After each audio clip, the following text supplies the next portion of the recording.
அல்லேலூயா, அல்லேலூயா. கர்த்தருடைய பரிசுத்த நாமத்திற்கு மகிமை உண்டாகட்டும். இந்த நல்ல வேளையிலேயும் கர்த்தருடைய சமூகத்திலே நிற்கத்தக்கதான ஒரு ஈவை கர்த்தர் அடியானுக்கு தந்ததற்காக என் தேவனை நான் ஸ்தோத்திரிக்கிறேன். சிறப்பாக இந்த அருமையான இடத்திலே என்னை அன்போடு ஏற்றுக்கொண்ட அருமையான அன்பு பெரியவர் அவர்களுக்காக நான் தேவனை ஸ்தோத்திரிக்கிறேன். இவ்விடத்திலே இவ்வளவு ஒரு சிறப்புமிக்க ஆராதனைக்கு அடித்தளமிட்டவர்கள் கர்த்தர் அவர்களை மட்டும் பயன்படுத்தி வருகிற அனுகூலங்களுக்காக நான் என் தேவனை ஸ்தோத்திரித்து, என்னுடைய தனிப்பட்ட முறையிலும் பரலோக ஜெபவலை ஊழியங்கள் சார்பிலும் நான் அவர்களுக்கு நன்றி கூறிக்கொள்கிறேன். உதவி ஊழியராக இருக்கக்கூடிய அருமையான என் அன்பு சகோதரர் அவர்களுக்கு கர்த்தராகிய இயேசு கிறிஸ்துவின் நாமத்தில் என் தனிப்பட்ட முறைமையிலும் பரலோக ஜெபவலை ஊழியங்கள் சார்பாகவும் நான் நன்றி கூறிக்கொள்கிறேன். அவ்விதமாகவே இவ்விடத்தில் என்னை அன்போடு அழைத்து ஏற்றுக்கொண்ட அருமையான அன்பு தம்பி ஜெபன் அவர்களுக்கு நான் இந்த நல்ல நேரத்தில் நன்றி கூறிக்கொள்கிறேன். கர்த்தருடைய நாமம் மகிமைப்படுவதாக. சிறப்பாக இவ்விடத்திலே இந்த திருச்சபைக்கு பொறுப்பாகவும் ஆராதனைகளிலே பாடல் பாடுகிற அனுபவங்களுக்குள்ளாக இருக்கிற தம்பிமாருக்காகவும் சிறப்பாக இவ்விடத்தில் இருக்கக்கூடிய விசுவாசிகளாகிய உங்கள் ஒவ்வொருவருக்கும் கர்த்தராகிய இயேசு கிறிஸ்துவின் நாமத்தில் பரலோக ஜெபவலை ஊழியத்தின் சார்பாக நான் உங்களுக்கு நன்றி கூறுகிறேன். அல்லேலூயா, அல்லேலூயா. தேவ சமூகத்திலே இந்த நல்ல நாளிலே கர்த்தருடைய வார்த்தைக்கு ஆதாரமாக தெரிவு செய்யப்பட்ட வசனம் நாம் இந்த நாளிலே வாசிக்க கேட்ட அந்த வேத பகுதி எபிரேயர் 12வது அதிகாரத்திற்கு பாருங்கள். எபிரேயர் 12வது அதிகாரம் அதனுடைய 28வது வசனத்தை இந்த நல்ல நேரத்திலே நாம் யாவரும் இணைந்து வாசிக்கலாம். எபிரேயர் 12வது அதிகாரம் 28வது வசனம். ஆதலால் அசைவில்லாத ராஜ்யத்தை பெறுகிறவர்களாகிய நாம் பயத்தோடும் பக்தியோடும் தேவனுக்கு பிரியமாய் ஆராதனை செய்யும்படி கிருபையை பற்றி கொள்ள கடவோம். யாவரும் தலைகளை தாழ்த்தி நாம் செபிக்கலாம். பரிசுத்தமும் கிருபையும் இரக்கமும் அன்பும் தயவும் நிறைந்தவரே, நான் உன்னை விட்டு விலகுவதும் இல்லை, உன்னை கைவிடுவதும் இல்லை என்று சொன்னவர் நீர். எங்கள் பரிசுத்தமுள்ள தகப்பனுடைய பாதத்திலே எங்களுடைய உள்ளங்களின் ஆழங்கள் தகப்பனே, நான் உம்மை விட்டு விலகாதபடி நீர் என் கரத்தை பிடித்திருக்க நானும் கரத்தை பிடித்து ஒரு நாளும் கரம் கோர்த்தலின் அனுபவத்தை விட்டு தூரம் போகாதபடி உம்மையே பற்றி பிடிப்பேன் ஆண்டவரே என்று சொல்லி நாங்கள் அனைவரும் உம்முடைய சமூகத்திலே எங்கள் கரங்களை உம்மிடத்தில் கோர்த்து கொள்ளுகிறோம். கர்த்தாவே, என் தேவரீர் கரம் பற்றி பிடித்திருக்கிற எங்கள் ஒவ்வொருடைய வாழ்க்கையிலும் தேவனுடைய மகத்துவமான சத்தங்களை, மகிமையான சத்தங்களை நீர் எங்களுக்கு கையளித்து தருவதற்காக நாங்கள் நன்றியோடு கூட துதிக்கிறோம். இந்த நல்ல நேரத்திலே தேவரீருக்கு மகிமையாய் நிற்கும்படி உம்முடைய வார்த்தைகளின் சாரத்திற்கு நேராக நாங்கள் கடந்து செல்லுகிறோம். பாடல் வழியாய், ஆராதனை வழியாய், ஜெபத்தின் வழியாய் உமக்கு மகிமையானவைகளை பெற்றுக்கொண்ட நாங்கள் இந்த நல்ல நேரத்திலே வசனத்தின் வழியாய் என் தேவனுடைய வல்லமைகளை காண தேவரீர் நீர் வழி நடத்தி செல்ல வேண்டும் என்று சொல்லி உம்முடைய சமூகத்திலே நாங்கள் கெஞ்சுகிறோம். கர்த்தாவே, இரக்கத்தில் ஐஸ்வர்யம் உள்ளவர், வல்லமையில் பிரியப்படுகிறவர், மகிமையான காரியத்தை செய்கிறவர், வார்த்தையிலே வல்லமை என்பதை வெளிப்பட பண்ணி காண்பிக்கிறவர். கர்த்தர் அந்த கிருபையை இந்த காலை வேளையிலே நீர் வெளிப்பட பண்ண வேண்டும் என்று சொல்லி உம்முடைய சமூகத்திலே நாங்கள் கெஞ்சுகிறோம். அடியானை நீர் சிலுவை நிழலிலே மறைத்துக் கொள்ளும். எங்கள் ஒவ்வொருவரோடும் உம்முடைய சத்தத்தை வெளிப்படுத்தும். கர்த்தராகிய இயேசு கிறிஸ்துவின் நாமத்தில் ஜெபிக்கிறோம் எங்கள் நல்ல பிதாவே, ஆமென். ஆதலால் அசைவில்லாத ராஜ்யத்தை பெறுகிறவர்களாகிய நாம் பயத்தோடும் பக்தியோடும் தேவனுக்கு பிரியமாய் ஆராதனை செய்யும்படி கிருபையை பற்றி கொள்ள கடவோம். அருமையான தேவனுடைய பிள்ளைகளே, அப்போஸ்தலனாகிய பரிசுத்த பவுல் ஒரு சிறப்பான இடத்திற்கு நம்மை கொண்டு வந்து நிறுத்துகிறார். இந்த நிலைப்பாட்டிற்குள்ளாக நானும் நீங்களும் வருவதற்குரிய பங்களிப்பிற்கு அநேக காரியங்களை கற்றுக்கொள்ள வேண்டும். பிரியமானவர்களே, இங்கே அவர் முதலாவது சொல்லும் போது அசைவில்லாத ராஜ்யத்தை பெறுகிறவர்களாகிய நாம், இந்த நிலைமையிலே நாம் எவ்விதமாய் வந்தோம் என்பதை இந்த அருமையான எபிரேயருக்கு எழுதின நிருபம் அதனுடைய 12வது அதிகாரத்திலே அவர் அதை விளக்கம் கொடுக்கிறார். கொடுத்து கொண்டு அப்படியே கடந்து வந்து நாம் எதற்காக வைக்கப்பட்டிருக்கிறோம் என்கிற பங்களிப்பை கொடுக்கிறார். இந்த பின்னணியத்திலே நாம் முன்னணியும் தேடுவோமானால் நாம் யார், எவ்விதமான இடத்தில் இருக்கிறோம் என்கிற அடிப்படைகளை நாம் கற்றுக்கொள்ள வேண்டும்.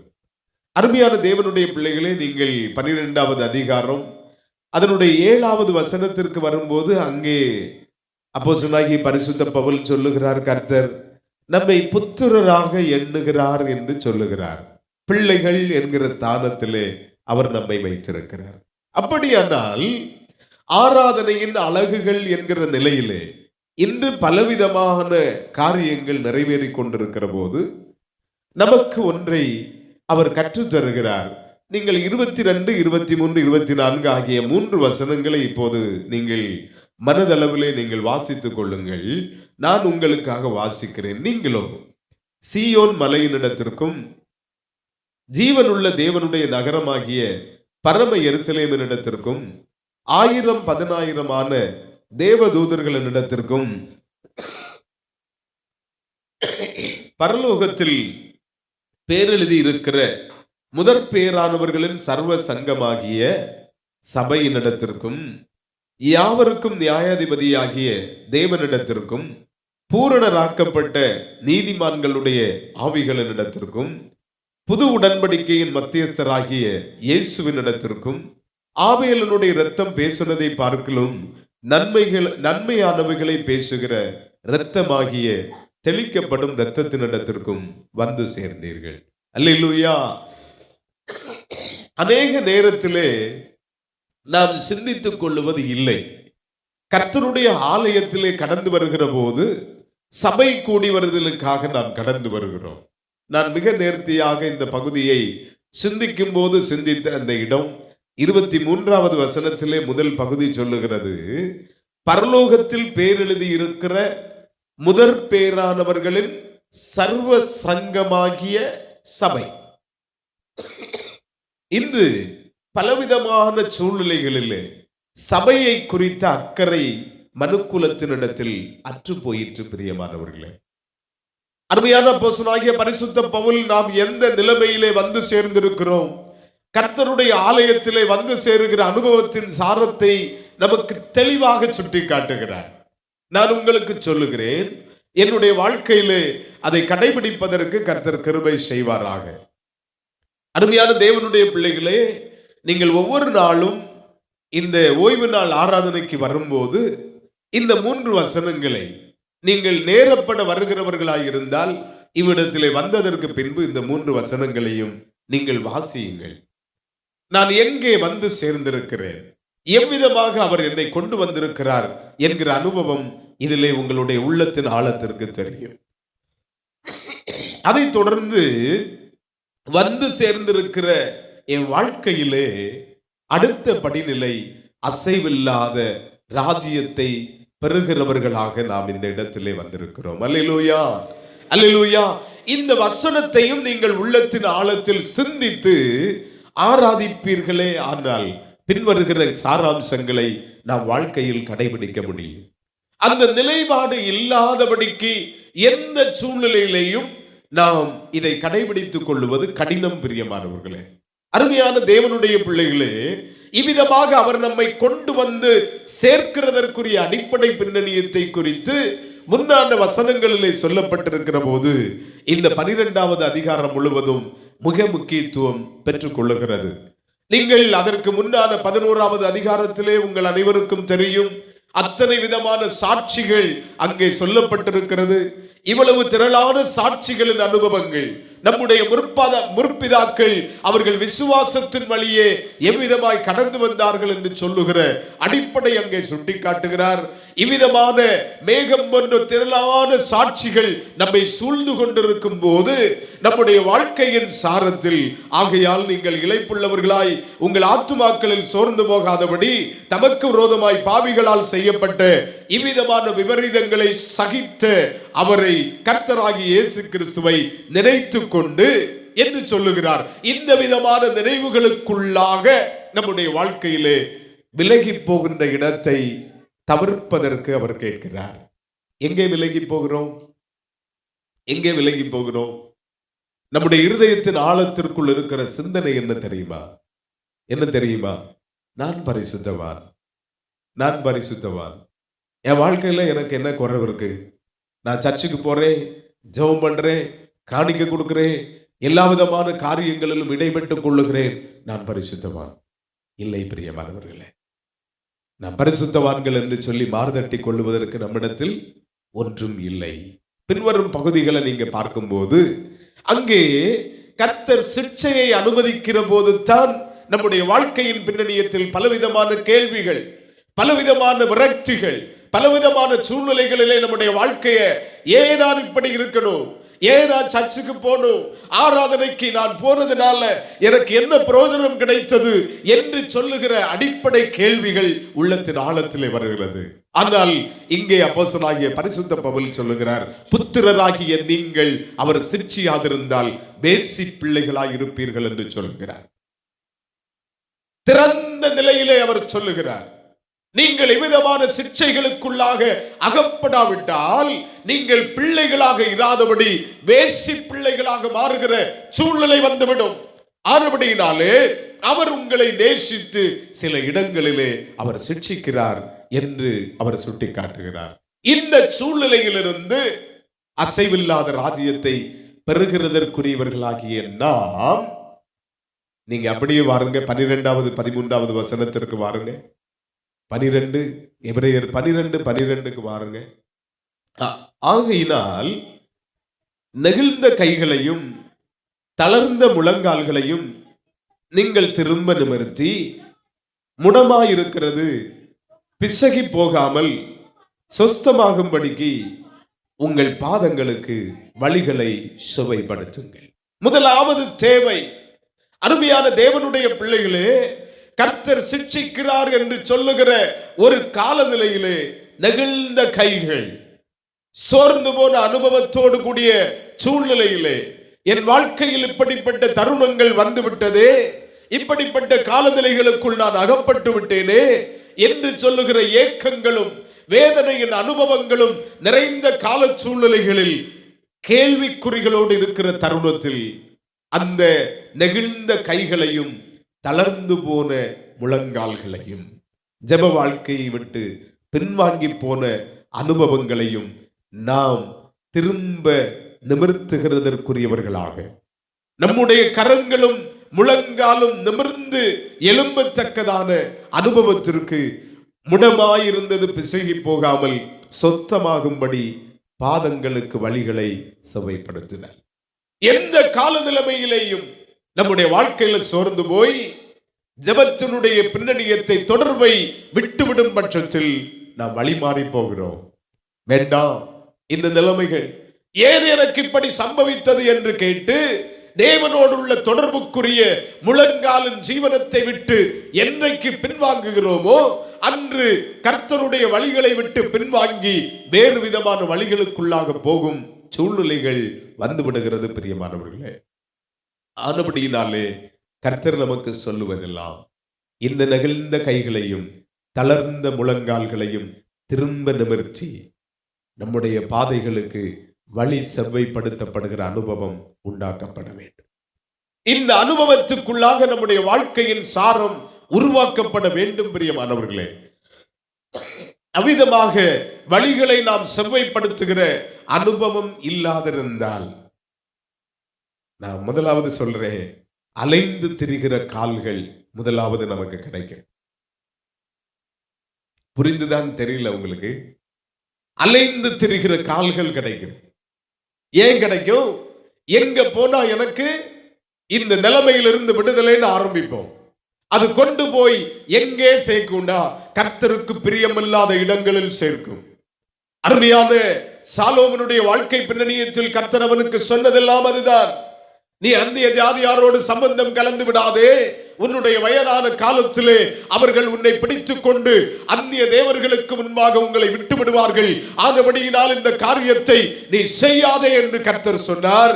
சாலோமன் செய்தான். கர்த்தருடைய வார்த்தையின்படி அவன் போய் நிற்க வேண்டிய சூழ்நிலை ஆயிற்று. அருமையான தேவனுடைய பிள்ளைகளே, நம்முடைய வழிகளில் சோர்வுகள் ஏற்படுத்துகின்ற தருணங்களை தாண்டி கர்த்தராகிய இயேசு கிறிஸ்துவின் அன்பிற்குள்ளாக நிலை நின்று நம்முடைய பாதங்களுக்கு வழிகளை செவ்வைப்படுத்துவதற்கு கர்த்தர் நம்மை அழைக்கிறார்.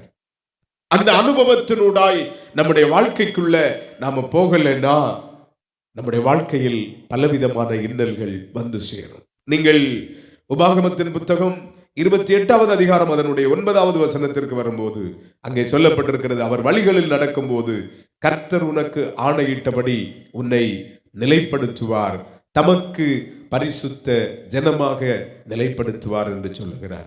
அருமையான தேவனுடைய பிள்ளைகளே, அவருடைய வழிகளிலே நடப்பதற்குரியவர்களாய் நம்முடைய வாழ்க்கையை நாம் தீர்மானிப்போம்.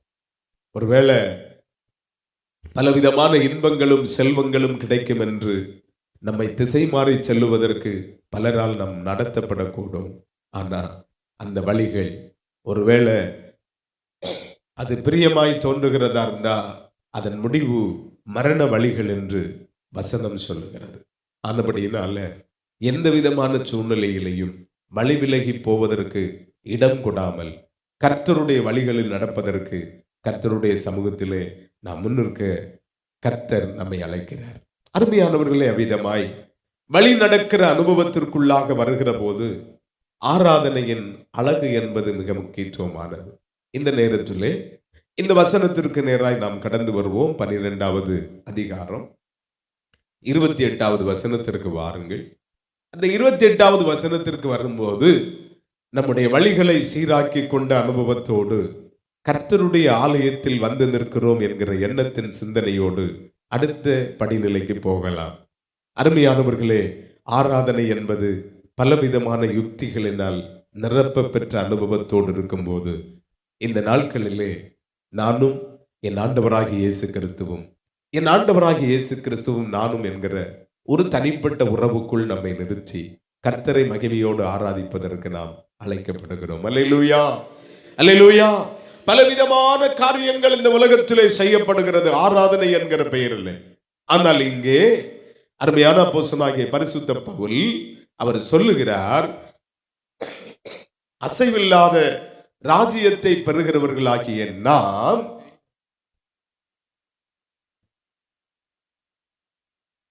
அசைவில்லாத ராஜ்யத்தை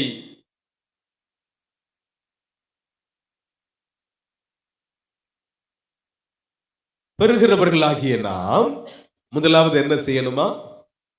பயத்தோடும் பக்தியோடும் தேவனுக்கு பிரியமாய் ஆராதனை செய்யணும். இப்போ இங்கதான் பிரச்சனை. இந்த நாட்களிலே சபை கூடி வருதலிலே பயம் என்பது இல்லாமற் போயிற்று. பிரியமானவர்களே, தேவனுக்கு பயப்படும் பயம் இல்லை. மனிதனுக்கு பயப்படுகிற பயத்திற்குள்ளாக மனிதன் மாறிவிட்டார். மனிதனுக்கு பயப்படும் பயமோ கண்ணியை வருவிக்கும் என்று வேதம் சொல்லுகிறது. சபைகளில் இருக்கக்கூடிய ஒரு பெரிய தீமை என்பது தேவனை ஆராதிக்கிற ஸ்தலங்களிலே வரக்கூடிய நிலைகளிலே இருக்கக்கூடிய ஒரு பெரிய தீங்கு என்பது இந்த நாட்களிலே தேவனுக்கு பயப்படுகிற பயம் என்பது குன்றி போயிற்று. காரணம் என்ன? நான் என்னுடைய தனித்துவமான வாழ்க்கை, எனக்கு எதிராக யார் நிற்க முடியும்? நான் சொல்லுகிற வார்த்தைக்கு நேராக யார் மறுப்பு சொல்ல முடியும்? நான் சொல்லுவதை செய்து நிறைவேற்ற வேண்டும் என்று சொல்லுகிற மனத்திடனுள்ள சூழ்நிலைகளிலே சபைகளுக்குள் மனிதன் தான் தோன்றித்தனமான நிலைமைகளில் தங்கள் தலைகளை உயர்த்தி காண்பிக்க துணிந்தது நிமித்தமாக தேவ பயமுள்ள சூழ்நிலைகளை ஆராதனையின் ஸ்தலங்களிலே பார்க்க முடியவில்லை. பிரியமானவர்களே, கடந்த நாட்களிலே ஒரு அருமையான செய்தியை நான் கேட்டுக் கொண்டிருந்த போது அந்த செய்தியின் சாரத்தில் ஒரு தேவனுடைய மனிதன் சொல்லுகிற நேரத்தில் ஐஸ்வர்யவான் தேவனுடைய ராஜ்யத்தில் பிரவேசிப்பதை பார்க்கலும் ஒட்டகமானது ஊசியின் காதலே நுழைவது எளிது என்று சொல்லுகிற வசனத்தை அவர் சொல்லும் போது சொன்னார், இன்று சபைகளோ அருமையான மனுக்குலத்தை இந்த ஊசியின் காதற்குள்ளாக நுழைய செய்வதற்குரிய பிரயாசத்தை எடுப்பதை காட்டிலும் ஊசியின் காதை பெரிதாக்குகிற வேலையை செய்து வருகிறார்கள் என்று சொன்னார்கள். அருமையான தேவனுடைய பிள்ளைகளே, மனிதனை பண்படுத்துவதற்கு சபைகள் இந்த நாட்களிலே முக்கியத்துவம் கொடாதபடி ஊசியின் காதுக்குள்ளாக நுழைவதற்கு மனிதனை பண்படுத்த வேண்டிய அவசியத்தை விட்டுவிட்டு ஊசியின் காதை பெரிதுபடுத்தி அவர்களை அப்படியே நுழைய செய்வதற்குரிய பிரயத்தனங்கள் எடுக்கிறது என்று சொன்னார்கள். அநேக நிலைகளிலே இந்த நாட்களில் நடைபெற்றுக் கொண்டிருப்பதெல்லாம் பாவத்தை குறித்தும் நீதியை குறித்தும் நியாய தீர்ப்பை குறித்தும் கண்டித்து உணர்த்தும் பட்சத்திலே இந்த மனிதன் இந்த திருச்சபைக்கு வருவதை நிறுத்திவிடக் கூடுமோ என்று சொல்லுகிற அச்சத்திலே மேல் பூச்சின் வழிகளாக இந்த நாட்களில் சத்தியங்களை பகிர்ந்து கொடுக்கிற காலநிலைகள் வந்திருக்கிறது. ஆனபடியினாலே மனிதன் தேவனுக்கு பயப்படுகிற பயத்தை விட்டுவிட்டவனாக அவன் காணப்படுகிறான். பிரியமானவர்களே, வழிகளை செவ்வைப்படுத்தி செவ்வையான வழிகளிலே நடப்பதற்கு கர்த்தருடைய நாமத்தினால் ஒப்புக் கொடுக்கப்படுகிற ஒரு மனிதனுடைய வாழ்க்கையின் பின்னணியத்தில் மேலான அனுபவத்தை பெற்றுக் கொள்ள முடியும். நீங்கள் உபாகமத்தின் புத்தகம் 8வது அதிகாரம் அதனுடைய 6வது வசனத்தை ஒருவர் வாசியுங்கள். உபாகமம் 8வது அதிகாரம் 6வது வசனத்தை ஒருவர் வாசியுங்கள். ஆகையால் தேவனாகிய கர்த்தருடைய வழிகளில் நடந்து அவருக்கு பயப்படும்படிக்கு அவருடைய கற்பனைகளை கைக்கொள்ள கடவாய். அல்லேலூயா, அல்லேலூயா.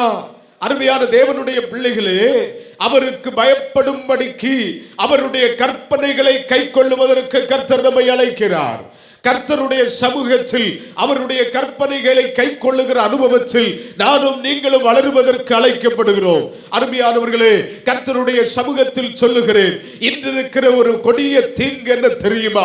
ஓரிடத்தில் கர்த்தருடைய வார்த்தைகளை பகிர்ந்து கொடுக்கும் போது மனிதர்களுடைய சிந்தனையின் அளவீடுகள் எப்படி இருக்கிறது என்று சொன்னால், இந்த வார்த்தைகள் அவருக்கு பொருத்தமானது, இந்த வார்த்தை இந்த நபருக்கு பொருத்தமானது, இந்த வார்த்தை இன்று இவர்களுக்காகத்தான் பேசப்பட்டது என்று எண்ணிக்கொண்டு தங்களுடைய வாழ்க்கையை சிதறடிக்கப்படுகிற அனுபவத்திற்கு விட்டுவிடுகிற சூழ்நிலைகளுக்குள் விசுவாசிகள் நாம் வளர்ந்து கொண்டிருக்கிறோம்.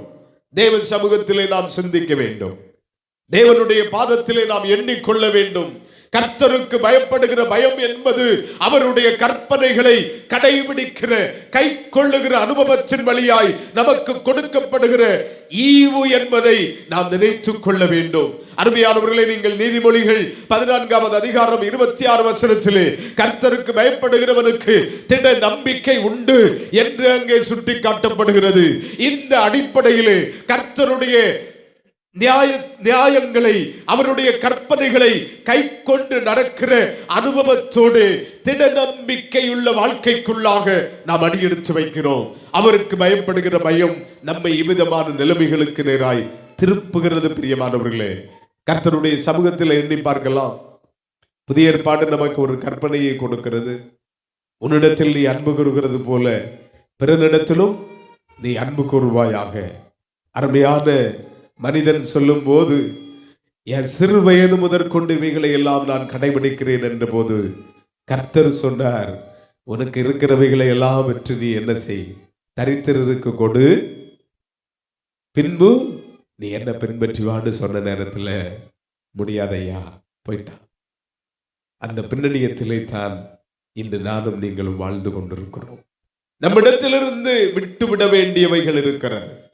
அதுக்காக நான் சொல்லலை, தயவு செய்து போய் சொல்லிடாதீங்க.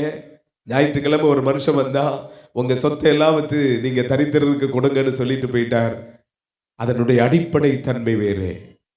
அருமையான தேவனுடைய பிள்ளைகளே, ஐஸ்வர்யவான் என்று சொல்லுகிற அடிப்படையின் சாரம் என்பது பொருளாசையின் சாரத்திற்குள் இருக்கிறது.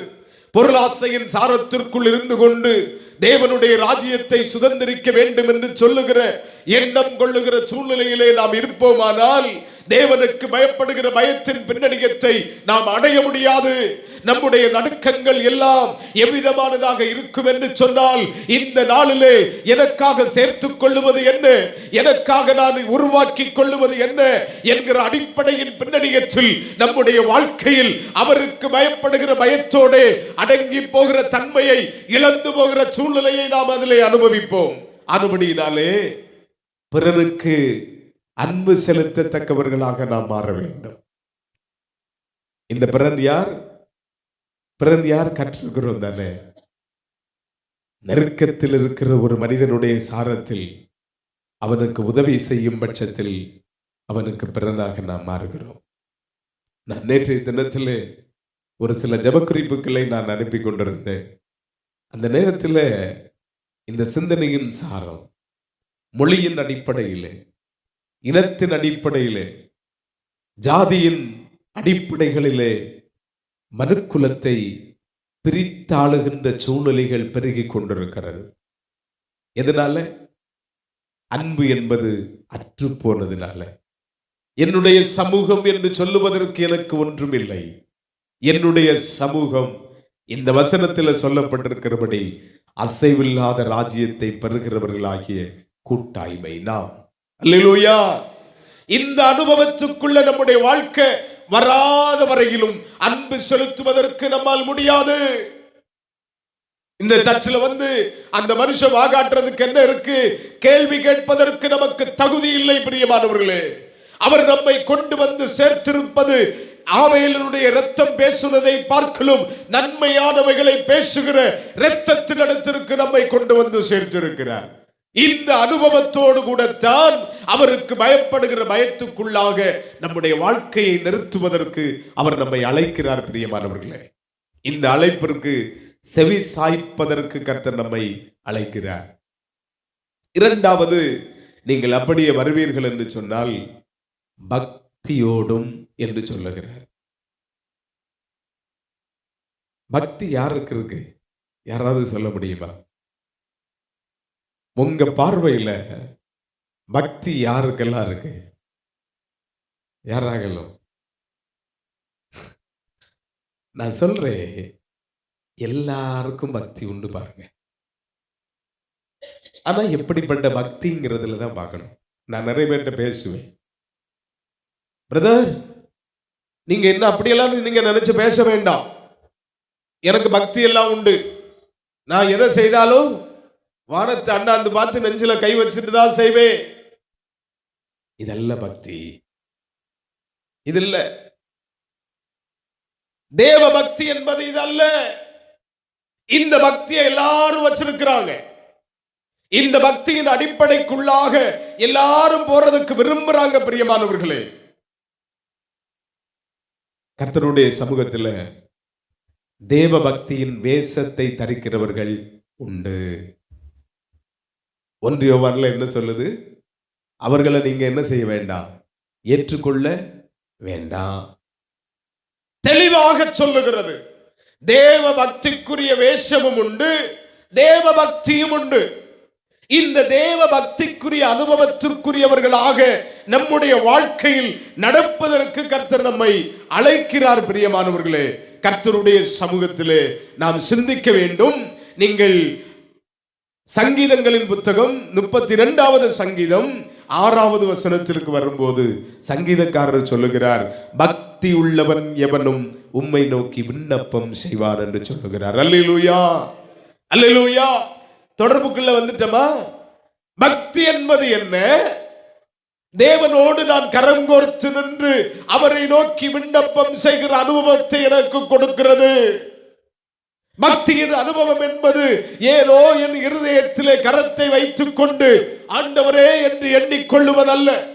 என்னை மீட்டெடுத்த, என்னை உருவாக்கின, மரணத்தினின்று என்னை மீட்டுக் கொண்ட கர்த்தராகிய இயேசு கிறிஸ்துவோடு கூட கரம் கோர்த்து நின்று தேவனுடைய கிருபையின் ஈவுக்காய் காத்திருக்கிற அடிப்படையே என் வாழ்க்கையில் தேவ பக்தியின் அனுகூலம். நிறைய பேர் என்ன கேட்கிறாங்கன்னா, பிரதர் நாங்க ஜெபிக்கணுமா? ஏன் ஜெபிக்கணும்? பரிசுத்த ஆவியானவர் நமக்காக ஜெபிச்சிட்டு இருக்காரு, நான் ஏன் ஜெபிக்கணும்? இல்லை பிரியமானவர்களே, அப்பாட்ட பிள்ளை கேட்டுத்தான் ஆகணும், கேட்டுத்தான் ஆகணும். ஏதோ நிலையில் இல்ல, தேவ பக்தியோட கேட்கணும். அல்லேலூயா, அல்லேலூயா. இந்த தேவ பக்தி என்பது விசுவாசத்தின் சாரத்தோடு ஒன்றி போனது.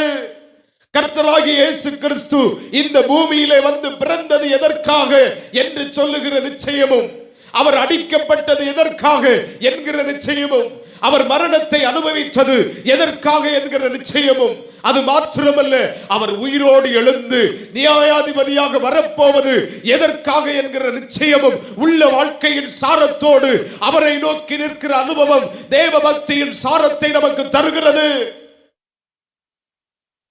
வேதம் சொல்லுகிறது, தேவ பக்தியாய் நடக்க விரும்புகிறவர்கள் துன்பப்படுவார்கள். அல்லேலூயா. இப்ப வந்துட்டோமா? அப்போஸ்தலனாகிய பரிசுத்த பவுலுடைய சாரத்துக்குள்ள வந்துட்டோமா? வந்துட்டோம். இந்த துன்பத்தின் மத்தியிலே தான் அருமையான பவுல் சொல்லுகிறார், நீ சோர்ந்து போகாதே, சோர்ந்து போகாதே. தேவபக்தியின் சாரத்தோடு அவரிடத்திலே மண்டியிட்டு மன்றாடுகிற நமக்கு கொடுக்கப்படுகிற பின்னணியும் துன்பம் உனக்கு உண்டு. எதற்காக துன்பம்? திரும்ப வருவோம், பிள்ளையாக தொடர்வதற்கு. அப்பான்னு கூப்பிடணும் பிரியமானவர்களே. நம்ம பயத்தை பத்தி சொன்னோம்ல, தேவ பக்தியின் அனுபவத்தை சொல்லணும்ல. ஒரு பிள்ளை திடீர்னு ஒரு காரியத்துல பயந்து போனா அந்த பிள்ளை என்ன கூப்பிடும்? ஒன்னு அப்பான்னு கூப்பிடும், இல்லைன்னா அம்மான்னு கூப்பிடும். ஏன் கூப்பிடுது? ஏன் கூப்பிடுது? நம்ம மேல வச்சிருக்கிற அன்பும் நம்பிக்கை. அப்பா இருந்தா பயப்பட தேவையில்லை, அம்மா இருந்தா பயப்பட தேவையில்லை. இவ்வளவுதான். கர்த்தருடைய சமூகத்திலே இந்த அன்புக்குரிய உருவகம் நமக்குள்ளே இருக்குமானால், தேவனுடைய சமூகத்தின் சாரத்தில் வருகிற எந்த காரியத்திற்காகவும், துன்பத்திற்காகவும், வேதனைக்காகவும், கண்ணீருக்காகவும் அப்பான்னு கூப்பிடுகிற அனுபவம் நம்முடைய வாழ்க்கையில கர்த்தராகிய இயேசு கிறிஸ்துவுக்குள் உருவாகும். அல்லேலூயா. கர்த்தருடைய பாதத்தில் இந்த அனுபவம் நமக்கு தேவை பிரியமானவர்களே. தேவ சமூகத்திலே அவரோடு கூட தேவ பக்தியாய் நடக்க மனதாய் இருக்கிற யாவரும் துன்பப்படுகிறவர்களாக இருக்கிறார்கள் பிரியமானவர்களே. கிறிஸ்து இயேசுவுக்குள்ளாக இந்த அனுபவத்தின் சாரத்தை நாம் சிந்திக்க வேண்டும். இந்த நல்ல நேரத்தில் யோவான் சுவிசேஷம் அதனுடைய 9வது அதிகாரம் 31வது வசனத்தில் அவர் சொல்லும்போது சொல்லுகிறார், நீ விண்ணப்பம் செய்கிற உனக்கு கொடுக்கப்படுகிற மேன்மை தேவ பக்தி உள்ளவனாயிருந்து அவருடைய சித்தம் செய்கிறவனுக்கு அவர் செவி கொடுக்கிறவராயிருக்கிறார். அல்லேலூயா, அல்லேலூயா. தேவனுடைய சமூகத்தில் தேவ பக்தி உள்ள அனுபவத்தோடு கூட அவருடைய சித்தத்திற்கு நேராய் திருப்பப்படும் போது நம்முடைய விண்ணப்பங்கள் அங்கீகரிக்கப்படுகிறது. ஏன் ஆண்டவரே என் கூப்பிடுதலுக்கு பதில் வரல? கேட்கிறோம் தானே. அநேக நேரத்தில் நான் கேட்டிருக்கிறேன், நம்ம கேட்கிறோம்ல, பதில் கர்த்தர் சொல்றாருல்ல. தேவ பக்திக்குரிய அனுபவத்தோட அவருடைய சித்தத்தை செய்கிறதற்குரிய அனுபவம் நமக்குள்ள வரும்னா அவர் நம்முடைய சத்தத்தை கேட்கிறார், அவர் பதிலும் தருகிறார். அல்லேலூயா, அல்லேலூயா. ஆக அவருடைய அசைவில்லாத ராஜ்யத்தை பெறுகிறதற்காக தேவனுடைய சமூகத்தில் அழைக்கப்பட்டு வந்திருக்கிற நமக்கு பயமும் தேவ பக்தியும் நிறைந்த அனுபவத்தோட அவருக்கு பிரியமா ஆராதனை செய்கிறவர்களா மாறணும். அல்லேலூயா. தேடி திரிகிறோம், ஆராதனைக்கு என்ன செய்கிறோம்? தேடி திரிகிறோம், எங்க போனா ஆராதிக்கலாம்.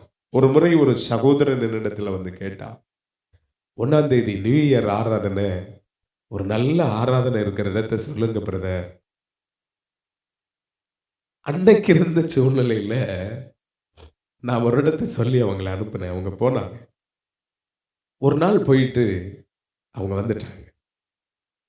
ஆனா அதுக்கு பிறகு அவங்க சர்ச்சனுடைய ஆராதனை அவங்களுக்கு அவமானமா தோணலை. அல்லேலூயா. நாம நினைக்கிறோம் இங்க இருந்துட்டு இந்த ஆராதனையை விட இன்னொரு ஆராதனைன்னா நல்லா இருக்குமே. போய் பார்த்தா தான் தெரியும் ஆராதனையின் அலங்காரம். ஆராதனை தேவனுக்கு பிரியமாய் இருப்பதற்கு நானும் நீங்களும் தனித்துவமான காரணிகளா இருக்கிறோம். தயவு செய்து ஒரு காலத்திலேயும் நீங்கள் எண்ணாதிருங்கள் இந்த ஆராதனை சரியில்லை அப்படி எண்ணாதிருங்கள்.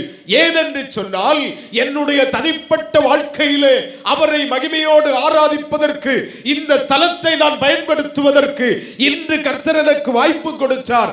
இன்று அவரை மகிமையோடு ஆராதிப்ப எனக்கு எவ்விதமான தடையும் இல்லை. ஏன்? நான் கர்த்தராகிய இயேசு கிறிஸ்துவின் நாமத்தில் தேவனுக்கு மகிமையான ஆராதனை செய்ய என்னை பக்குவப்படுத்தி இருக்கிறேன் என்பதுதான் உண்மை. இதை தவிர்த்துட்டு யாரையும் நாம குறை சொல்ல முடியாது. ஐயா கையை பிடிப்பாங்களா நான் ஆராதிக்கும் போது? அருமையான அன்பு சகோதரன் கையை பிடிப்பாங்களா? நீங்க வந்து கையை பிடிப்பீங்களா? கிடையாது. நான் என் தேவனை மகிமையோடு ஆராதிப்பதற்கு உரிய தருணத்தை இவ்விடம் அலங்கரிப்பாய் கொடுக்கிறது. அது நான் செய்ய வேண்டிய அனுபவம். மற்றவர்களிடத்தில் எதிர்பார்த்து கொண்டிருக்கிறோம். தூக்கம் வருது, தூங்கி விழ போறோம், பல காரியத்தில் அப்படியே போயிடுறோம். ஆராதனை முடிந்தது, ஆமேன் சொல்லிவிட்டு அவர்கள் இல்லத்துக்கு போறோம். கேட்டா என்ன ஆராதனை? காரணம் என்ன? பயமும் இல்லை, பக்தியும் இல்லை, தேவனுக்கு பிரியமாய் ஆராதிக்க வேண்டும் என்று சொல்லுகிற அக்கறையும் இல்லை. இதுதான் உண்மை. தயவு செய்து நான் யாரையும் குற்றப்படுத்துறேன்னு நினைக்காதீங்க. நம்முடைய வாழ்க்கையில் உருவாக்கப்பட வேண்டிய உன்னத சிந்தை என் கர்த்தராகிய இயேசு கிறிஸ்துவின் நாமத்தில் தேவனுக்கு மகிமையான ஆராதனை என்பது நான் தேவனுடைய அசைவில்லாத ராஜ்யத்தை பெறுகிறதற்குரியவன் என்கிற சிந்தனையோடு பயத்தோடும் பக்தியோடும் அவருக்கு பிரியமா ஆராதிக்கணுங்கிற அக்கறை என் இருதயத்திற்குள் இருந்தால் அதை எந்த ஒரு ஆராதனையும் தடை செய்யாது. பிரியமானவர்களே, அவ்விதமாக நாம் தேவனை மகிமைப்படுத்தி ஆராதிப்பதற்கு கர்த்தர் நம்மை அழைக்கிறார். இந்த இடத்துல இருந்து இன்னைக்கு நான் சொல்றேன், தயவு செய்து ஒருவரும் ஆராதனையை குறித்து நீங்கள் அசட்டை பண்ண கூடாது. யார் எப்படியும் பேசிட்டு போட்டோம், ஆனால் ஆராதனையுடைய சாரத்தை அறிந்த நானும் நீங்களும் ஆராதனை மோசம் அப்படின்னு யாருமே என்ன செய்யக்கூடாது, சொல்லக்கூடாது. ஆராதிப்பது நான் அல்லவா? நான் ஆராதிக்கும் போது மற்றவர்களை குறை சொல்ல அவசியம் இல்லையே. அப்படி சொல்லணும்னா நான் என்னை சொல்லணும். ஏதோ தெரியல, என்னால தேவனுக்கு மகிமையை ஆராதிக்க முடியலன்னு என்ன சொல்லணும்? ஏன் ஆராதிக்க முடியாம வருது? ஏன் முடியாம வருது? அருமையான தேவனுடைய பிள்ளைகளே, கடந்த நாட்கள்ல வந்த போதும் நான் உங்களுக்கு சொன்னேன், அனுதினமும் தேவனை ஆராதித்து பழகுங்கள். அனுதினமும் தேவனை ஆராதித்து பழகுங்கள். தேவனோடு உள்ள உறவுக்கு தனிப்பட்ட நேரத்தை கொடுத்து பழகுங்கள். அவரோடு கூட அன்பின் ஈவை வளர்த்து பழகுங்கள். வேத வசனத்தின் சாரத்தில் உங்களுடைய வாழ்க்கைக்கு முக்கியத்துவம் கொடுங்கள். ஒவ்வொரு நாளும் அவரோடு நீங்கள் பேச, அவர் உங்களோடு பேச வாழ்க்கையை அனுபவியுங்கள். பரிசுத்த ஆராதனைக்கு கடந்து வரும்போது நீங்கள் அவரோடு பேசுகிறவர்களாய் இருப்பீர்கள். பிரியமானவர்களே, நிறைய பேர் சொல்லி கேள்விப்பட்டிருக்கிறேன், ஆனா நான் நிறைய இடத்துல பார்த்திருக்கேன். பிரியமானவர்களே, இந்த பரிசுத்த வேதாகமும் கொண்டு போய் வச்சா அந்த இடத்துல தூசி படிஞ்சிருக்கிறத நான் பார்த்திருக்கிறேன். ஞாயிற்றுக்கிழமை ஆக்கிட்டு கொண்டு வந்து நானும் பைபிளை கொண்டு வந்தேன் அப்படின்னு சொல்ற ஒரு அனுபவம். நான் இந்த இடத்துல தயவு செய்து யாரும் நீங்க உங்க பிள்ளையை வச்சுக்கொண்டேன் என்றோ இல்ல அந்த பிள்ளையை சொல்லிட்டாருன்னோ நீங்க நினைக்காதீங்க. சரியா? இந்த ஆராதனையில வந்து ஒரு சின்ன தம்பியை நான் கவனிச்சுட்டே இருந்தேன். அவனுக்கு எத்தனையோ இடையூறுகள், ஆராதனையிலே எத்தனையோ இடையூறுகள். ஆனா அந்த தம்பி ஆராதனையில் பங்கெடுப்பை அவன் உதாசீனப்படுத்தாதபடி அந்த இடையூறுகளை தவிர்த்து கொண்டே இருந்தான். சங்கீதம் வாசிக்கும் போது பார்த்தா அந்த தம்பி பைபிளை தெரிஞ்சு வாசிச்சுட்டு இருக்கான். சின்ன தம்பி இங்கதான் இருக்கான். ரொம்ப சந்தோஷப்பட்டேன். எல்லாரும் நல்லா இருக்கிறீங்க. ஆனா எனக்கு அது ரொம்ப ஆச்சரியமா இருந்தது. இத்தனை இடையூறுகளையும் தவிர்த்து நாங்க நிறைய சர்ச்சுக்கு போவோம், சின்ன பிள்ளைங்க எல்லாம் அவ்வளவு கூடி உட்கார்ந்து விளையாடுறதை தான் பார்க்க முடியும். ஆனா அந்த தம்பி செய்ததை நான் பார்க்கும்போது மிகுந்த சந்தோஷப்பட்டேன். ஆராதனையின் சாரம் அவனிடத்தில் உருவாகி வருகிறது. அல்லேலூயா. பெற்றோர் நீங்கள் அதை குறித்து மெச்சிக்கொள்ள வேண்டாம். அவனுக்காக நீங்கள் ஜெபியுங்கள். ஒரு நாளிலே கர்த்தருக்கு மகிமையானவனாய் அவனால் வர முடியும். உலகத்துக்கு விட்டுறாம நீங்க முழங்கால தாங்கினா வர முடியும். கர்த்தருடைய சமூகத்தில் அருமையான தேவனுடைய பிள்ளைகளே, பிரியமான ஆராதனை என்பது எந்த விதமான சலனங்களும் இன்றி தேவனை மகிமைப்படுத்துகிற ஆராதனை. ஏன் ஆவியோடு உண்மையோடு சொன்னார்? ஏன் ஆவியோடு உண்மையோடு ஆராதிக்கணும்னு சொன்னார்? இந்த ஆவியின் சாரம் உங்களுக்குள்ள உந்து சக்தியை கொடுத்துட்டே இருக்கும். தேவனை மகிமைப்படுத்து, தேவனை மகிமைப்படுத்து, தேவனை மகிமைப்படுத்துன்னு சொல்லிட்டே இருக்கும். இந்த ஆராதனைக்குள்ள நம்ம அடியெடுத்து வைப்பதற்கு மறைமுகமான நிலைமைகளிலே பொய்யான அனுகூலங்களை வெளிப்பட நினைத்து விட்டால், மாய தோற்றத்தின்படி நாம இந்த இடத்துல இருந்து விட்டா அவர் மகிமையோடு ஆராதிக்க முடியாது. அவர் சொன்னார், நீ உண்மையா இருந்து ஆராதின்னு சொன்னார். அல்லேலூயா, அல்லேலூயா. தோற்றங்களை காண்பித்து நானும் நல்லவன் தான் என்று சொன்னால் காட்டிக் கொடுக்கப்படுவீர்கள்.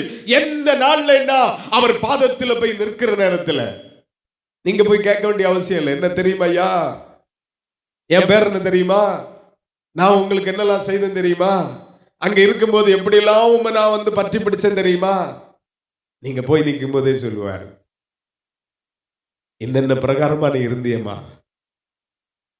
உன்னை நான் நிராகரிக்கிறேன்னு சொல்லாதபடிக்கு எச்சரிக்கையா இருப்பதற்கு, அவருக்கு பிரியமா ஆராதனை செய்வதற்கு கர்த்தர் நம்மை அழைக்கிறார். அல்லேலூயா, அல்லேலூயா. இந்த நிலைமையில அடுத்த ஒரு பகுதியை சொல்றாரு பாருங்க. இங்கதான் நாம மிக எச்சரிக்கையா இருக்கணும். பிரியமான ஆராதனை செய்யும்படிக்கு எதை பற்றி கொள்ளணுமா? அவருடைய கிருபை. அதனுடைய சாரம் என்னன்னு நினைக்கிறீங்க? என்னன்னு நினைக்கிறீங்க? யாராகலும் ஏன் கிருபையை பற்றி கொள்ளணும்? ஏன்? நான் ஒண்ணும் இல்லை என்கிறது தான் கிருபை. தகுதி இல்லை எனக்கு, நான் அவரை மகிமையோடு ஆராதிப்பதற்குரிய தகுதியாளன் அல்ல. அவர் கிருபையினால பயத்தோடும் பக்தியோடும் அவருக்கு பிரியமா ஆராதனை செய்வதற்கு அவர் அளித்ததை நாம் பற்றி பிடிக்கணும். இவ்வளவுதான் பிரியமானவர்களே, இவ்வளவுதான். அந்த கிரேஸ் தான் இந்த நாட்களில் நாம் சிந்திக்கிற ஒரு 41 நாட்களினுடைய சாராம்சம். அதிகமாக 43 நாட்கள் நாம் அதை அனுசரிப்போம். இந்த கிருபைதான். இந்த கிருபை என்னை எங்கே கொண்டு வந்திருக்கிறது என்று சொன்னால், இந்த உலகத்தின் படுபாதாளத்திற்குள் கிடந்த என்னை பரிசுத்த பாதைக்குள் என்னை கொண்டு வந்து நிறுத்தி இருக்கிறது. அந்நிய மார்க்கங்களுக்குள் அடங்கி கிடந்த என்னை மகிமையின் தேவனை ஆராதிப்பதற்கு கொண்டு வந்து நிறுத்தி இருக்கிறது. திரும்ப திரும்ப அந்த 23வது வசனத்தின் முதல் பகுதியை நீங்க சிந்திக்கணும். பரலோகத்தில் பேரெழுதி இருக்கிற முதற் பேரானவர்களின் சர்வ சங்கமாகிய சபைக்குள்ளே என்னை கொண்டு வந்து நிறுத்தியது கிருபை. என் தகுதியினால நான் இங்க வந்து துலான் தூக்குனேன், உத்திரம் எடுத்து இந்த கல்லை நான் தான் எடுத்துட்டு வந்தேன். ஒண்ணும் இல்ல பிரியமானவர்களே, கிருபையினால் பெற்றோம். இந்த கிருபைய கடைசி மட்டும் பற்றி கொள்ளுவதற்கு கர்த்தர் நம்மை அழைக்கிறார். அல்லேலூயா, அல்லேலூயா. பலத்தினாலும் அல்ல, பராக்கிரமத்தினாலும் அல்ல, கர்த்தருடைய ஆவியினால்தான் ஆகும். இதை விட்டுட்டு நான் என்ன செய்றேன் பாரு, இந்த காரியத்துல எப்படி நிக்கிறேன் பாரு, முடியாது. கிருபைங்கிறத விட்டு விட்டு விளையாடுகிறவர்களுக்கு அபத்தம் ஏற்படும் பிரியமானவர்களே, அபத்தம் ஏற்படும். ஆனபடியினால தான் அவர் சொல்லுகிறார், அவரை பிரியமா ஆராதிக்கிறதற்காக அவருடைய கிருபையை பற்றி பிடித்துக் கொள்ளுங்கள் என்று சொல்லுகிறார். இதனுடைய முழுமையான சாரம் வேற ஒன்றும் இல்லை. நான் ஒன்றும் இல்லை ஆண்டவரே, ஒன்றும் இல்லை ஆண்டவரே, உம்மை ஆராதிக்கும்படிக்கு உம்முடைய பாதத்தில் வந்து நிற்கிறேன். இதை விட்டு விட்டு என் குடும்பம், என் பின்னணியும், என் பதவி, என் சொத்து, என் பொருள் என்கிற நிலைமைய மனதின் ஆழத்துக்குள்ள வச்சிட்டு யாராகலும் ஆராதிப்பதற்கு பிரயத்தனம் எடுத்தால், அருமையான தேவனுடைய பிள்ளைகளே, அடுத்த வசனத்தை நாம வாசிக்கலாமா? 29வது வசனத்தை நாம வாசிக்கலாம். 12வது அதிகாரம் அதனுடைய 29வது வசனம். நம்முடைய தேவன் பட்சிக்கிற அக்கினியாய் இருக்கிறாரே. இந்த உலகத்தில் அவர் பிறந்தது, ஆண்டவராகிய இயேசு கிறிஸ்து இந்த உலகத்தில் பிறந்தது, அவர் இரக்கத்தில் ஐஸ்வர்யம் உள்ள தேவனின் அன்பின் ஈவுக்காக அவர் பிறந்தார். தேவனுடைய உறவுக்கு அப்பாற்பட்டு நின்ற நம்மை மீட்டெடுப்பதற்காக பிறந்தார். அவர் நம்மை அசைவில்லாத ராஜ்யத்தை பெற்றுக்கொள்ளும்படிக்கு உருவாக்கும்படி அவர் பிறந்தார்.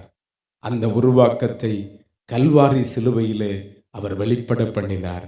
உருவாக்கம் பெற்றோம். அருமையானவர்களே, பரிசுத்த தேவ சபைக்குள்ளாக அடியெடுத்து வைப்பதற்கு, வந்து சேருவதற்கு வாய்ப்பை கொடுத்திருக்கிறார். ஆபேலனுடைய இரத்தம் பேசுனதை பார்க்கலும் நன்மையானதை பேசுகிற இரத்த தண்டைக்கு அவர் வழி நடத்தி கொண்டு வந்திருக்கிறார். இந்த இரத்தத்தின் மூலமாய் அசைவில்லாத ராஜ்யத்தை பெறுவதற்காக ஒன்றை மட்டும் கர்த்தர் கேட்கிறார். நீ பயத்தோடும் தேவ பக்தியோடும் தேவனுக்கு பிரியமான ஆராதனைக்காக தேவ கிருபையை பற்றி பிடிப்பாயா? அதுதான் கர்த்தருடைய கேள்வி. அருமையான தேவனுடைய பிள்ளைகளே, கர்த்தருடைய சமூகத்தில் எந்த அளவிற்கு நம்முடைய வாழ்க்கை இருக்கிறது? நான் சொன்னேன்னு தெரியல, எங்க ஊர்ல ஒரு சகோதரன், அவர்களுடைய தவறான வாழ்க்கையை குறித்து ஒரு நாள் கடிந்து கொண்டேன். என் அண்ணன், என்னுடைய ஒரு பெரியப்பா மகன், அவன் என்னிடத்துல சொன்னா, தம்பி, எல்லாரும் பரலோகத்துக்கு போனா நரகத்துக்கு ஆளு வேண்டாமா தம்பின்னு கேட்டான். ஏன்னா இப்படி பேசுறீங்கன்னு கேட்டேன். உண்மைதானே தம்பி, நான் சொல்றேன். அந்த இடத்தை விட்டு கடந்து போனேன். 2 மாதம் கழித்து அந்த அண்ணன் என்னிடத்துல வந்தா, தம்பி, என்னுடைய லிவரெல்லாம் எந்த ஃபங்க்ஷனும் செய்யாதபடி செயலற்று போயிற்று, நான் மரித்து போவேன் அப்படின்னு மருத்துவர்கள் சொல்லுகிறாங்கன்னு கேட்டான். அருமையான தேவனுடைய பிள்ளைகளே, அந்த அண்ணன்ட்ட சொன்னேன், நரகத்திற்கு ஆள் தேவை என்று எண்ணிக்கொண்டீர்கள்.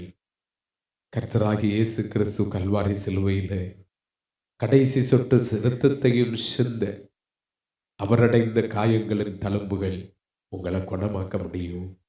நீங்க விசுவாசிச்சீங்கன்னா தேவனுடைய ராஜ்யத்திற்கு நீங்கள் தேவை என்று அவர் சிலுவையில் அடைந்த ஆக்கினை எண்ணினீங்கன்னா அவரால் உங்களை விடுவிக்க முடியும் அப்படின்னு சொன்னேன். அதற்கு பின்பு சில காலம் அவர்களுடைய பலவீனம் அற்றுப்போய் நலமான வாழ்க்கைக்குரியவராக இருந்தார். திரும்பவும் அவர் பலவீனப்பட்டு அவருடைய வாழ்க்கை இந்த உலகத்தில் முடிவுற்றது. நாம நினைக்கிறோம், அவர் இரக்கமுள்ளவர் தானே, எப்ப போய் கேட்டாலும் என்ன, எப்ப போய் கேட்டாலும் அவரிடத்துல இரக்கம் கிடைக்கும்.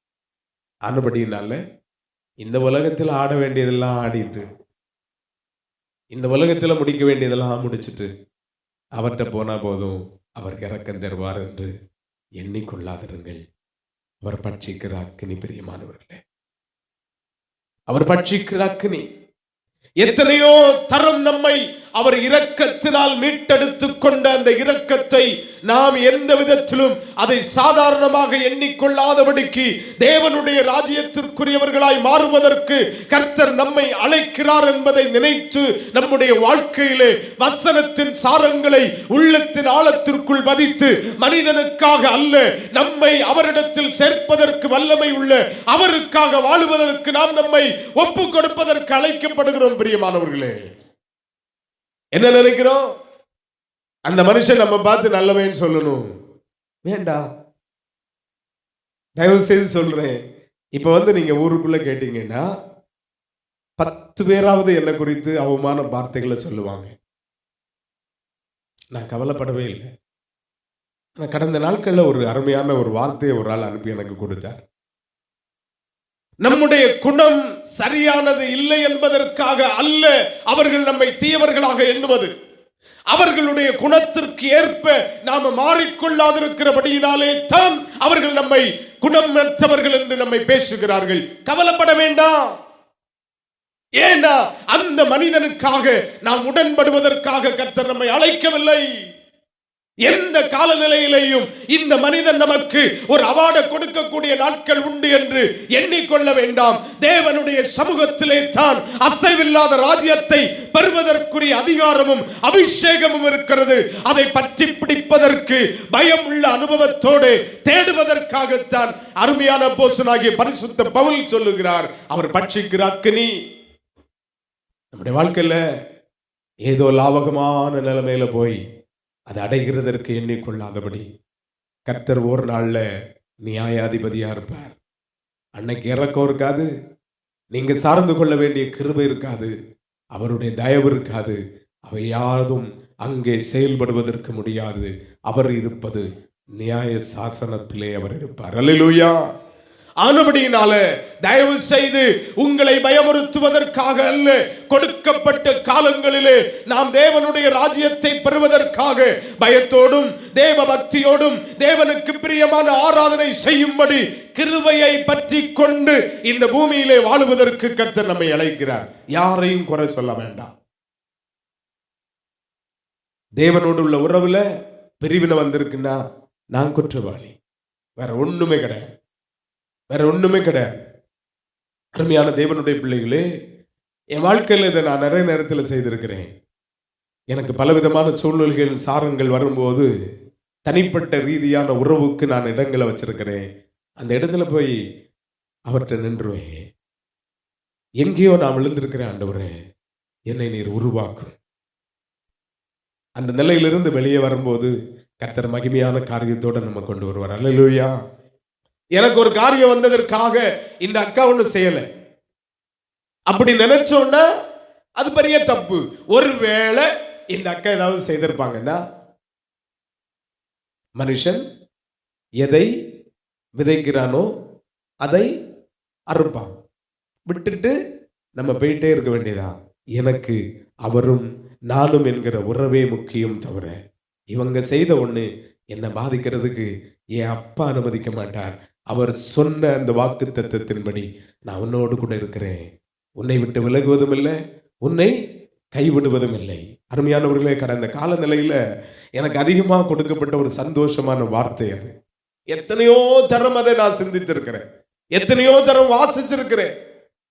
அவர் சொன்னார், நான் உன்னை விட்டு விலகாதபடிக்கு உன்னோடு கூட இருக்க விரும்புகிறேன், நீ என்னை விட்டு விலகாதபடி என்னோடு கூட இருப்பதற்கு.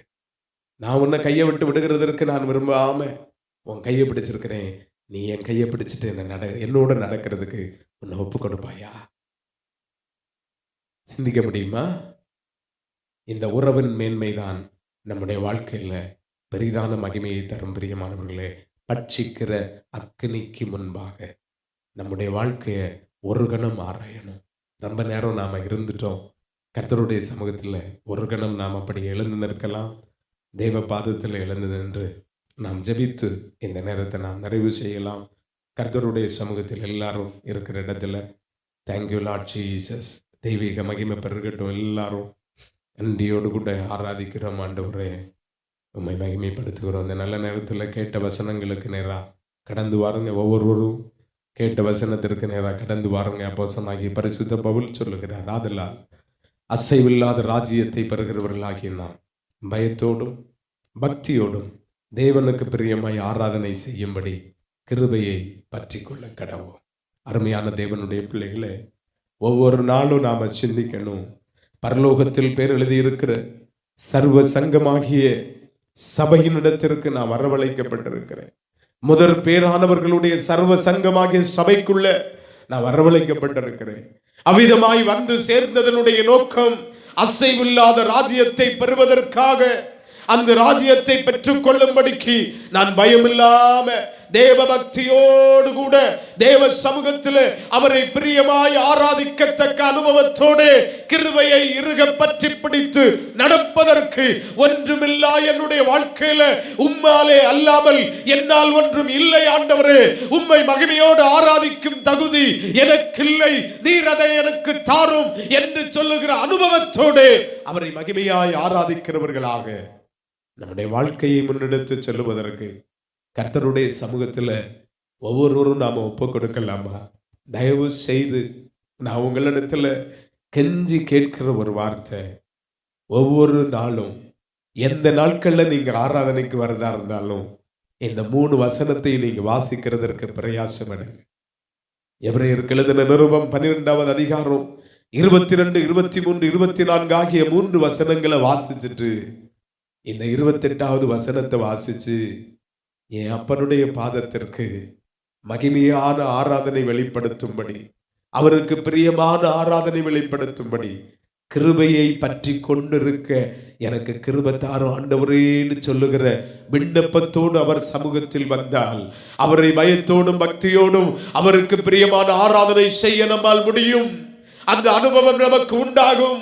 தனிப்பட்ட உறவின் மேன்மையில அந்த மகிமை உண்டாகும். கர்த்தருடைய சமூகத்தில் அப்பேற்பட்ட ஒரு சிந்தனையோடு, அப்பனே உம்முடைய சமூகத்தில் என்ன ஒப்பு கொடுக்கிறேன்னு சொல்லி கர்த்தருடைய பாதத்தில் நம்மை ஒப்பு கொடுக்கலாமா? Thank you Lord Jesus.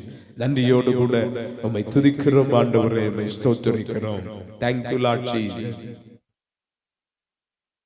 வாழ்க்கை ஒரே தரம், வாய்ப்புகள் ஒரு முறை, வாதம் செய்ய இது காலமல்ல.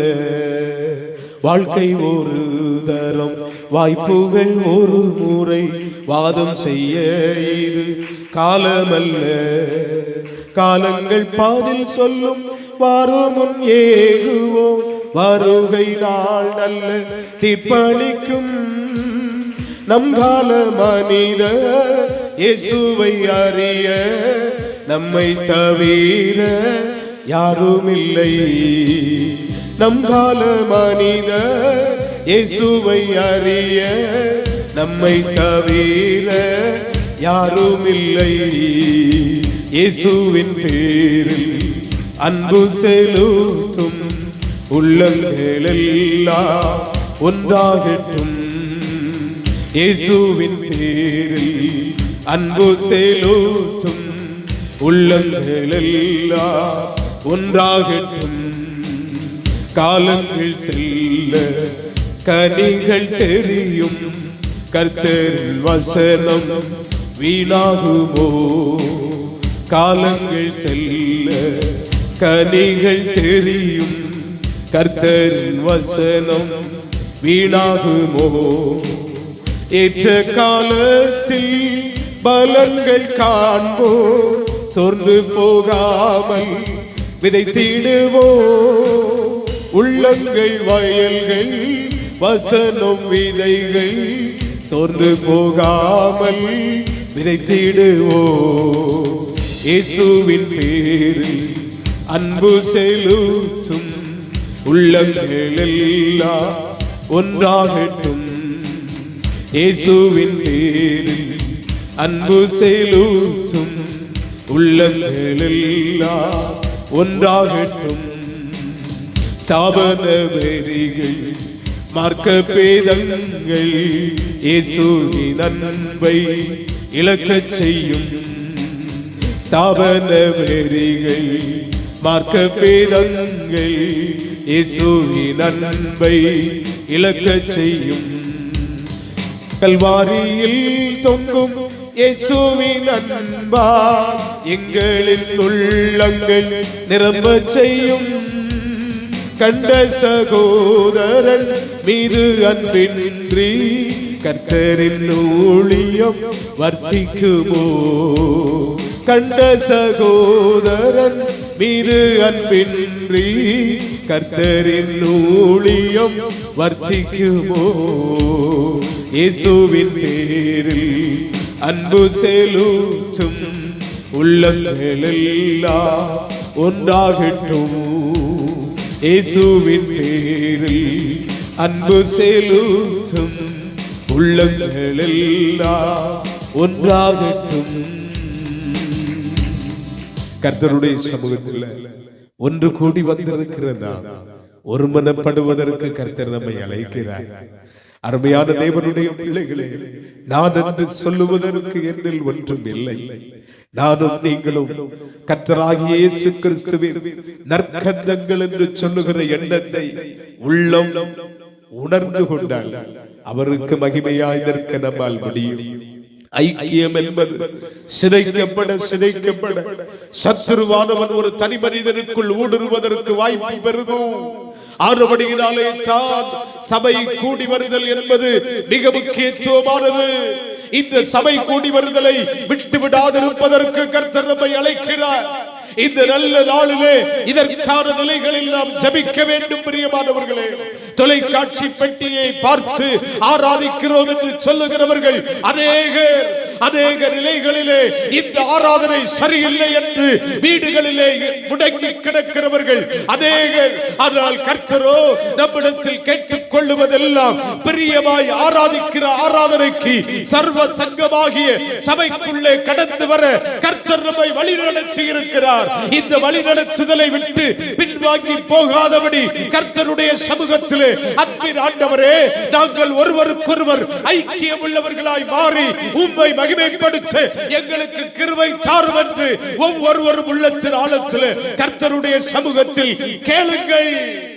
அனுபவத்தோடு ஐக்கியத்தோடு தேவனை ஆராதிப்பதற்கு ஒரு சிதறல் ஏற்பட்டு விட்டால் அந்த சிதறலுக்குள்ளே சத்துருவானவனுடைய கிரியை பெருகும். பிரியமானவர்களே, சத்துருவிற்கு இடமில்லாதபடி இந்த ஸ்தலம் தேவனுக்கு மகிமையான ஐக்கியமுள்ள ஸ்தலமாய் விசுவாசிகள் ஒருமித்திருந்து தேவனுக்கு மகிமையாய் சிந்திக்கும் ஸ்தலமாய் தேவனுடைய பாதத்தில் காணப்படும்படிக்கு முதலாவது ஒவ்வொருவரும் இந்த ஐக்கியத்தை நாடுவதற்காக நான் என்னை ஒப்புக் கொடுக்கிறேன் ஆண்டவரே என்று கேளு.